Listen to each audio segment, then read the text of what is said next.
welcome back for another Big B beer review. I can always come back to this. Let's get over here to the damn bar. So today, as I had promised, I was going to hit back on that the purity law about that when I was trying that one German beer. The purity law, and I had done some research. So the purity law is what is known as the, forgive my pronunciation on this, but the Reinheitsgebot. And it came about in the year 1516, and it was actually a Bavarian law. And it was, what's the word? It was instituted or created by the Duke of Bavaria, and his name, I thought I had written it down, yes, William IV. So he was the Duke of Bavaria. It didn't really encompass all of Germany until the beginning of the 20th century in 1906. So, and basically, the law was created to prevent price competition with bakers for wheat and rye. So, in a sense, they limited the ingredients that you can use to make beer, and they basically was simple: water, hops, and barley. That was it. It actually doesn't even say anything about yeast. Why is this? Well, because when they made the law, they didn't even know what yeast was. They thought it was like the gods reaching down and blessing them with alcohol. They didn't know what exactly made the beer become beer. They didn't know what yeast was. So just like my shirt here, water, barley, hops, and yeast. So, and that's basically saying they did that too also because they wanted to leave wheat and rye and stuff like that for the bakers, because, that was like the main, reason for starting it. So, on that note, I have another beer from Germany from that same brewery, the Tucher Brewery, that was founded in 1672 in Nuremberg, the Tucher Brewery, older than this country, than the United States.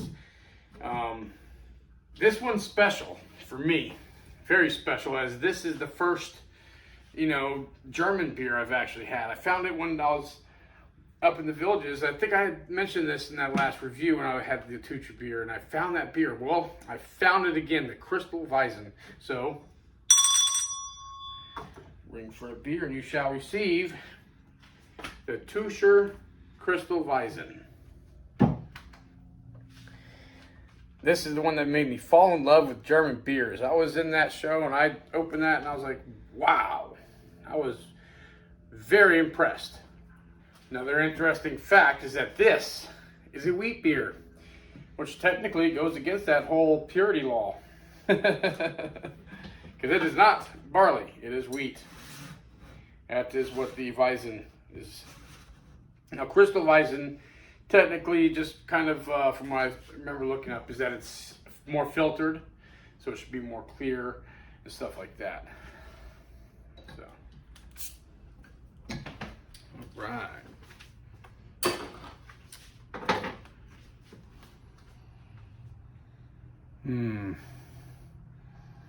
Kind of like a slight smell, like a banana smell, but very faint. Oh, I'm excited about this. Oh, yeah.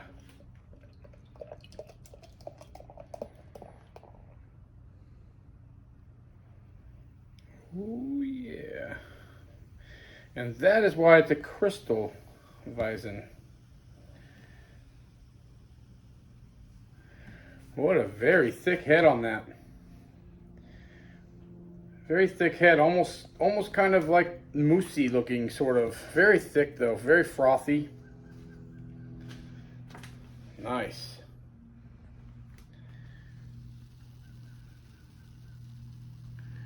Very nice.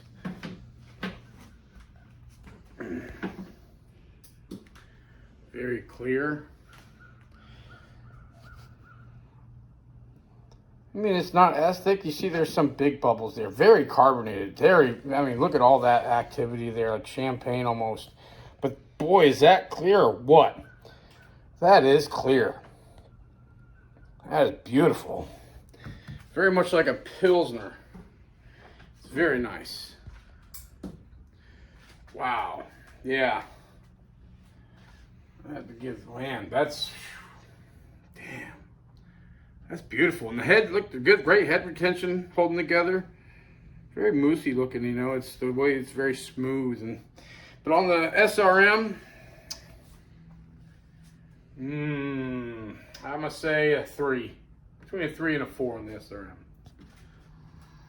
Now that I poured it, I still got more. Something else there. It's probably just a yeasty smell. Man.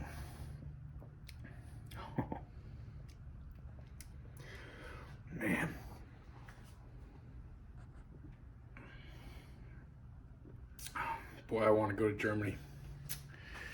I want to go to Germany right now.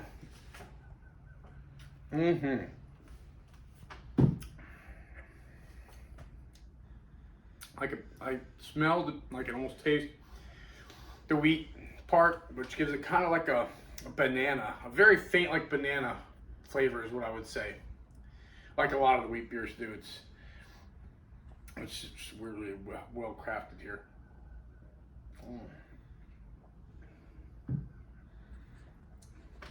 Great mouthfeel. Very, very, like, I guess you would say effervescent. You know, all that carbonation in there. It's got a nice crisp finish. Really, but it's got a smooth mouthfeel to begin, but it finishes crisp.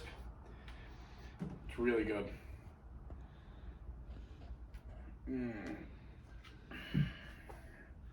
Wow. That is definitely very good. Very well-rounded beer. And there was, what else about the significance of this? I already said all that. Man, that is just good. It's like knock your socks off good. You know, I want some schnitzel. Definitely some schnitzel would be good with that. Or a Scotch egg, I think is what it's called. It's like a deep fried hard-boiled egg, but like it's really good. Wrapped in bacon and deep fried. So online, this baby gets a 85 on the Beer Advocate, which is a very good score, and on Untapped it's 3.56. So it's not bad, it's not the greatest, but it's pretty good. For the Big B beer review grade, this Mac Daddy, since it's a favorite of mine, is an A+, for sure. A+. I would definitely highly recommend this to anybody and everybody. This is a great one, y'all. Like most German beers. So, if you like the review, please remember to like and hit subscribe if you haven't subscribed already, and spread the word. And stay tuned for future events, as I'm planning to launch a new group on Facebook for all you fellow reviewers out there that might be watching. So look out for the invite. It'll be coming at you with Beer Reviewers United. So until next time, salut.